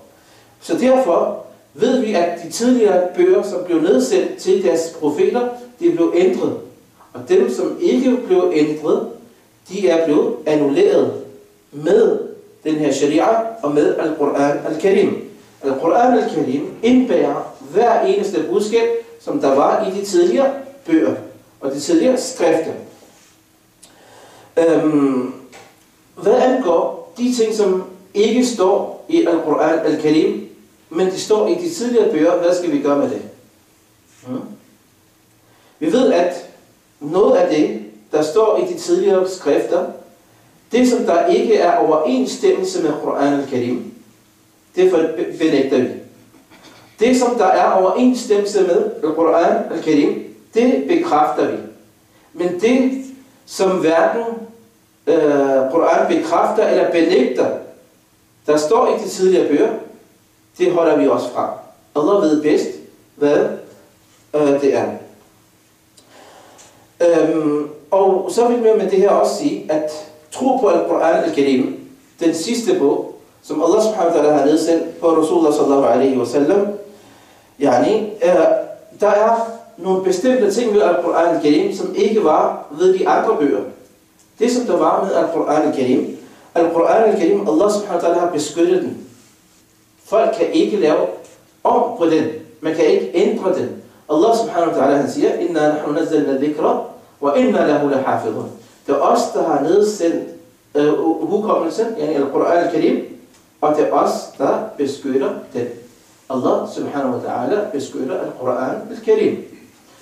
Når Allah subhanahu wa ta'ala beskytter den, det er derfor, har vi set i 1400 år, 1500 år, der er aldrig kommet nye versioner af Quran al-Karim. Selvom hvis der er nogen, der prøvede på at ændre i den, så har man fundet ud af deres fejl, og man har rettet op på den. Og den anden ting, at Quran al-Karim, den har annulleret alt det, som der var i de tidligere bøger. Og den tredje ting, det er, Quran al-Karim indbærer alle de budskaber, som der var i de tidligere bøger. Det blev inkluderet i Al-Quran al-Karim. Og den fjerde og sidste ting, det er, at Quran al-Karim i sig selv, det er en mirakel. Quran al-Karim i sig selv er hvad? En mirakel. Allah har udfordret mennesket og jinn at komme med en bog ligesom Al-Quran al-Karim. Det kunne det ikke. Allah har sagt, kom med 10 surer, ligesom Al-Quran al-Karim. Det kunne det ikke. Allah har så sagt, selv hvis jinn og mennesket de samlede sammen for at komme med en bog, ligesom Al-Quran al-Karim, de kunne aldrig gøre det. De kunne aldrig komme med en lille kapitel, ligesom Al-Quran al-Karim. Der er mange i gamle dage, der har prøvet det. Der er rigtig mange, der har prøvet det. Der kom en lille kapitel, ligesom Al-Quran al-Karim, men de kunne aldrig gøre det. Allah subhanahu wa ta'ala har nedsendt Al-Quran al-Karim på en virkelig vidunderlig og meget smuk måde. Den arabiske sprog, hvor der er mange, der har prøvet på at efterligne den, men de kunne ikke.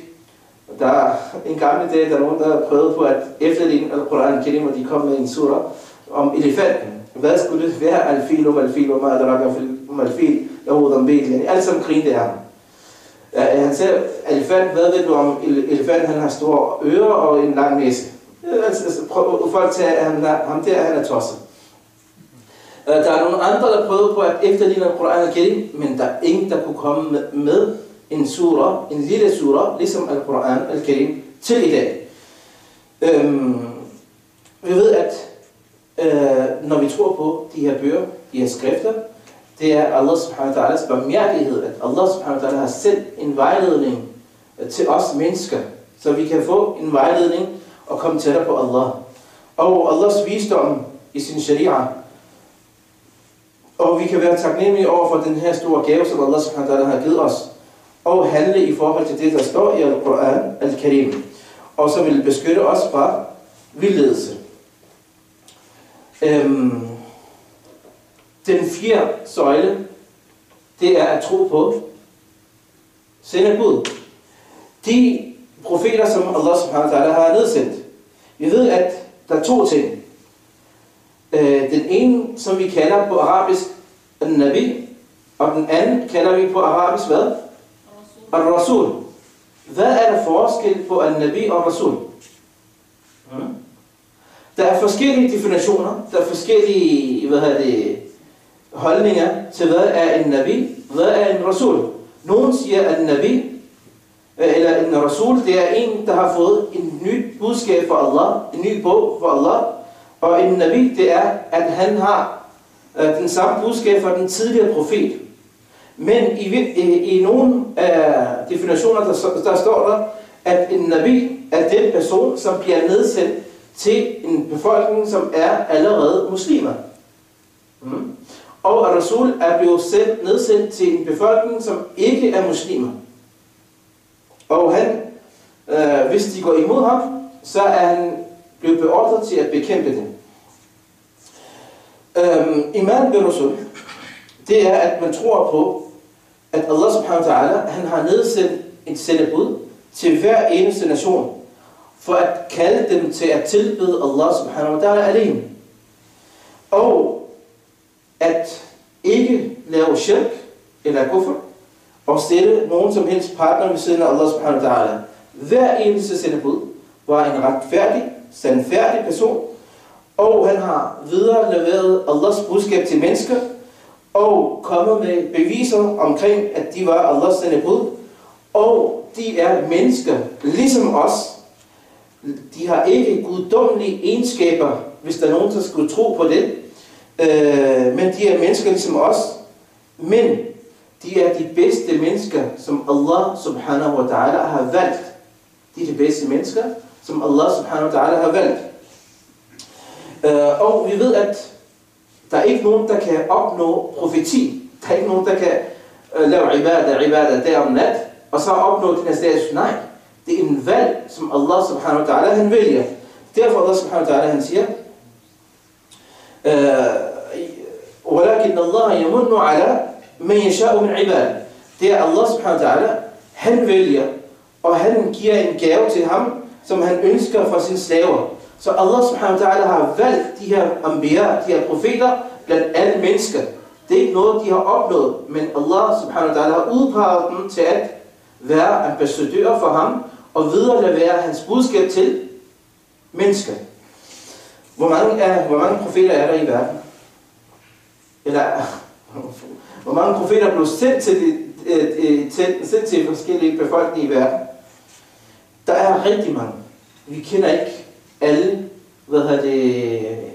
alle de profeter, der blev nedsendt. Men vi ved nogle af dem, som Allah subhanahu wa ta'ala har nævnt i Al-Quran, og Rasul sallallahu alaihi wa sallam har nævnt den. Det er 25-26 af dem. 5 af dem er det noget, vi kalder for ulul azm. Ulul azm, det betyder hvad? Nogen, der har virkelig høj og sandfærdighed og beslutsomhed.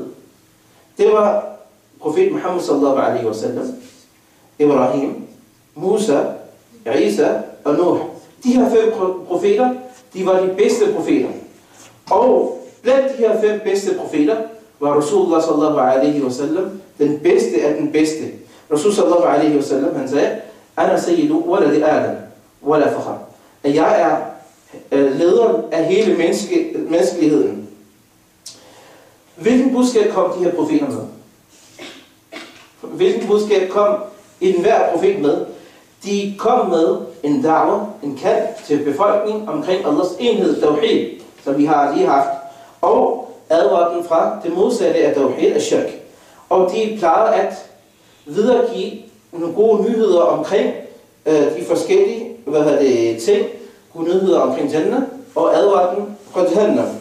Og den tredje budskab, som de kom med, det var omkring deres sharia. Hvad er det wajib for os omkring de her sendebud? Det er at tro på den, og vi ved, at de er kommet, og de har leveret Allahs budskab til mennesker på den bedste vis. Og vi ved, at de var nogle mænd, som Allah subhanahu wa ta'ala har valgt ud fra menneskeligheden, og de har ikke nogen menneskelige eller guddommelige egenskaber. Og vi ved også, at Allah subhanahu wa ta'ala gav nogle mirakler til de her profeter, for at være et bevis for mennesker, at de er virkelig Allah subhanahu wa ta'ala sendebud. Hvad angår vores elskede profet Muhammad sallallahu alaihi wa sallam, det er troen på Rasulullah sallallahu alaihi wa sallam, det er at bevidne, at han er Allahs sendebud sallallahu alaihi wa sallam, som Allah subhanahu wa ta'ala har sagt i Quran al-Karim, Muhammadur Rasulullah. Muhammad sallallahu alaihi wa sallam, han er Allahs sendebud. Og vi ved, at han er den sidste sendebud. Der kommer ingen profeter eller sendebud efter ham. Allah subhanahu wa ta'ala, han siger, Ma kana Muhammadun aba ahadin min rijalikum, walakin Rasulullah wa khataman nabiyyin. Rasul sallallahu alaihi wa sallam, han er ikke fader af nogen af jer, men han var Allahs sendebud og den sidste af profeterne. Så der kommer ingen profeter efter Rasulullah sallallahu alaihi wa sallam. Hvis der er nogen, der påstår, han er profet efter profet sallallahu alaihi wa sallam, så ved man, at han fejler et eller andet. Og Rasul sallallahu alaihi wa sallam, han blev nedsendt for alle mennesker. Der er nogle profeter, der blev nedsendt til en bestemt befolkning, en bestemt område, bestemt mennesker. Men Rasul sallallahu alaihi wa sallam, han blev nedsendt til alle mennesker og alle jinn. Derfor Allah subhanahu wa ta'ala, han siger i Quran al-Karim, Qul ya ayyuhan nas, inni Rasulullah ilaykum jami'an. Og folken, jeg er Allahs sendebud til jer alle sammen. Og Rasul sallallahu alaihi wa sallam, han sagde også, at al-Nabi, han blev nedsendt til en bestemt befolkning, men jeg er blevet nedsendt til alle mennesker. Og når vi siger, La ilaha illallah, Muhammad Rasulullah, Muhammad Rasulullah, vi bevidner, at Rasul sallallahu alaihi wa sallam er Allahs sendebud. Det betyder, at vi bevidner, at vi skal adlyde ham og efterfølge ham og tro på det, som han har fortalt os, og holde os væk fra de ting, som han har advaret os imod. Og vi tilbeder Allah ikke, med mindre han har vist os vejen til det. Og Allah subhanahu wa ta'ala, ligesom alle andre profeter, har Allah subhanahu wa ta'ala givet vores elskede profet Muhammad sallallahu alaihi wa sallam også nogle af de her mirakler. Rasul sallallahu alaihi wa sallam, han fik nogle mirakler, blandt andet, som jeg sagde tidligere, det er Quran al-Karim, og månen blev delt i 2, og Isra wal Mi'raj, det er nattens rejse, hvor han rejste fra Mekka til Beit al-Maqdis, til Jerusalem, og derfra til 7. himmel. Og vandet løb gennem hans fingre, og rigtig mange andre mirakler, som Rasul sallallahu alaihi wasallam han blev givet. Og med det her at tro på Rasul sallallahu alaihi wasallam, kan vi tro på Allahs barmhjertighed, og ens iman bliver ikke fuldendet, før man tror på Rasulullah sallallahu alaihi wasallam, og man er taknemmelig over for Allah subhanahu wa ta'ala, at han har gjort os blandt Rasul sallallahu alaihi wasallams efterfølger, og man har kærlighed til vores elskede profet Muhammad sallallahu alaihi wasallam. Den 5. søjle, det er at tro på den yderste og den sidste dag. Yawm al-akhir, det er Yawm al-qiyamah. Hvad betyder det? Hvad indebærer det at tro på den sidste dag? Det er, at man tror på, at der vil være en dag, som vil være den aller sidste dag. Der vil ikke være nogen andre dage efter den her dag. Det er den første ting. Og man tror på, at der vil komme en dag, hvor mennesket vil blive genoplivet og genoprejst, og så vil han stå for regnskab for Allah subhanahu wa ta'ala. Og man kalder det for Yawm al-akhir. Akhir betyder den sidste dag, fordi der kommer ikke andre dage efter den. Så kommer folk enten i Jannah eller i Jahannam. Hvad betyder det at tro på Yawm al-akhir? Alt det, som der er nævnt i Koran og Sunnah omkring Yawm al-akhir, det tror vi på. Det er både hvad angår genopstandelsen, hvad angår forsamling, hvad angår al-hawd, hvad angår regnskab, hvad angår broen og sirat, hvad angår Jannah og Jahannam. Og det er egenskaber, som de troende har, hvor vil akhirati hum yuqinun. At de troende, de tror på hvad? Al-akhirat, den sidste dag. Og vi tror også på, fitnatul qabr, at der er en prøvelse i graven. Hver gang et menneske bliver lagt i graven, kommer der 2 engle. De spørger ham, de får ham til at sidde ned, de stiller ham de her spørgsmål. Hvem er din Rabb? Hvem er din profet? Og hvad er din? De her 3 spørgsmål, hvis det er en troende, vil han sige, min Rabb det er Allah, og min profet det er Muhammad sallallahu alaihi wasallam, og min din det er Islam. Hvis han ikke har praktiseret, så vil han sige, la adri. Jeg ved ikke. Jeg har bare sagt det, som folk de sagde. Så vil englene slå ham med en hammer af jern, at alle skabninger vil høre hans skrig, undtagen mennesker og ting. Og vi ved, at der er straf i graven, og der er lyksalighed i graven. Hvis det er en god person, så vil han få lyksalighed i graven, og hvis det er en dårlig, så vil han få straf i graven. Efter man er lagt i graven, så vil der komme en tidspunkt, hvor der vil blive pustet i trompeten eller hornet, så vil alle sammen komme op. Det kalder vi for al-ba'th, genopstandelsen.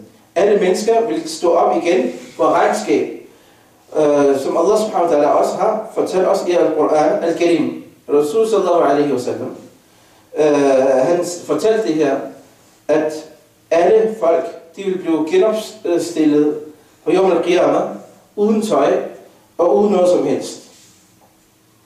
Og den her dag, det vil være så hårdt, at alle vil tænke på sig selv. De vil glemme deres familie, deres familiebånd, deres fædre, deres mødre, deres brødre, men de vil tænke kun på sig selv. Folk vil samle sig til regnskabet på Yawm al-Qiyamah. Og hver eneste person vil blive stillet for en regnskab for Allah subhanahu wa ta'ala. Det er Allah subhanahu wa ta'ala, han siger, hvis det er en god person, Allah vil give ham sin bog og sin regnskab i højre hånd. Hvis det er en dårlig, så vil han få i sin venstre hånd.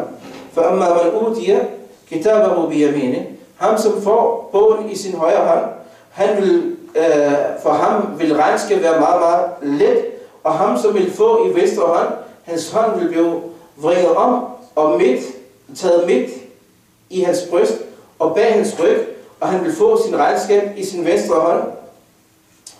For så han vil sige, at Gid var død, og han vil blive kastet i Jahannam. Og der er også noget, der hedder hawd på Yawm al-Qiyamah. Hawd er det vil være en bassin, som Allah subhanahu wa ta'ala har givet til vores elskede profet sallallahu alaihi wa sallam. Den her bassin, det er, det vil være noget vand, som folk vil drikke af. Når de drikker af den her hav, vil de aldrig blive tørste igen. Vandet for den her hav, den er mere hvid end mælk, og den er sødere end honning, og den er køligere end is, og den vil dufte bedre end musk, og man kunne, hvor langt den er, det er en hel måneds kørsel, og den slutter ikke. Og Rasul sallallahu alaihi wa sallam har sagt, Ana faratukum al-haw, at jeg vil være der før jer på hav, og Rasul sallallahu alaihi wa sallam vil lade hans efterfølger og hans umma at drikke af den her hav. Vi tror også på mizan, der vil være vægt, og den vil være en fysisk vægt med 2 forskellige vægte, hvor Allah subhanahu wa ta'ala vil veje vores handlinger, hvordan det vil være, wallahu a'lam. فَأَمَّا مَنْ ثَقُلَتْ مَوَازِينُهُ فَهُوَ فِي عِيشَةٍ رَاضِيَةٍ. Ham, hvis vægten vil være tung, han vil være i en rigtig god situation. Og ham, hvis vægten vil være let, فَأُمُّهُ هَاوِيَةٍ, han vil ryge ned i Jahannam, hvor Allah subhanahu wa ta'ala beskytter os alle sammen. Og vi tror også på sirat. Hvad er sirat? Sirat, det er en bro. Det er en bro, der bliver lagt over Jahannam, over ilden. Hver eneste person skal gå over den. وَإِن مِّنْكُمْ إِلَّا وَارِدُهَا. Yani Allah subhanahu wa ta'ala har besluttet, at hver eneste person skal krydse broen. Men hvordan er den her bro? Den er tyndere end en hår, og den er skarpere end sværd. Og ligesom det er kommet i hadith, at nogle af Rasul's umma, nogle af de her folk, de vil krydse den her bro med en øjeblik, og nogen vil krydse den her bro med en lidt mindre hastighed, og nogen vil blive skåret i stykker og falde ind i Jahannam, hvor Allah subhanahu wa ta'ala beskytter os. Og så den sidste ting, som der også er i Yawm al-Akhirah, det er Jannah og Jahannam. Jannah og Jahannam, det er ilden og paradiset. Det er sandheden, og det er der, hvor menneskets ende er. Det er derfor, vi arbejder, vi laver handlinger, og vi prøver på at komme tættere på Allah subhanahu wa ta'ala for at komme i Jannah. Og for at søge beskyttelse fra Jahannam. Jannah, det er hjemmet og huset for dem, som har udført gode gerninger. Og Jahannam, det er huset for dem, som har gjort dårlige gerninger. Og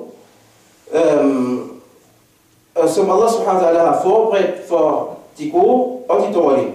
Og de er allerede eksisterende også på det her tidspunkt, og de vil aldrig have en ende. Og Allah subhanahu wa ta'ala har lagt lyksalighed i Jannah, som ingen øje har set, og ingen øre har hørt omkring det, og ingen menneske har overhovedet tænkt omkring de lyksaligheder, der findes i Jannah. Og i Jahannam er der straf og ild, som ingen mennesker kan overhovedet tænke over. Allah subhanahu wa ta'ala gør os blandt Ahlul Jannah. Det sidste søjle, det er al-qadr. Det er at tro på skæbnen. Hvad er betydningen for at tro på skæbnen? Det er, at Allah subhanahu wa ta'ala, han er skaber af alt. Og Allah subhanahu wa ta'ala, han har forudbestemt alt det, som der skulle ske, før Allah subhanahu wa ta'ala har skabt himlen og jorden. Og Allah subhanahu wa ta'ala, han siger, Inna kulla shay'in khalaqnahu biqadar. Hver eneste ting har vi skabt med al-qadar. Der er selvfølgelig nogle forskellige stadier omkring al-qadar, men inden vi går derhen, så er det alt det, som der er sket, alt det, som der kommer til at ske, alt det, som der får vejledning, alt det, som man får af lykke, eller ulykke, eller risk, eller død, eller lignende. Alt det her har Allah subhanahu wa ta'ala skrevet til mennesket i forvejen. Og det kalder vi for al-qadr, skæbnen. Stadier for skæbnen, der er 4 forskellige stadier af de her skæbnen. Den ene, det er Allah subhanahu wa ta'alas viden. Allah havde viden om alt, der kommer til at ske, eller der sker. Og den anden, det er, at Allah subhanahu wa ta'ala har skrevet i Lawh al-Mahfud. Lawh al-Mahfud, det beskyttede tavle, som er hos Allah subhanahu wa ta'ala. Alt det, som der er sket, eller alt det, som der kommer til at ske, før han skabte jorden og himlen. Og den tredje, det er, der er intet, der sker med mindre Allah subhanahu wa ta'ala, han vil.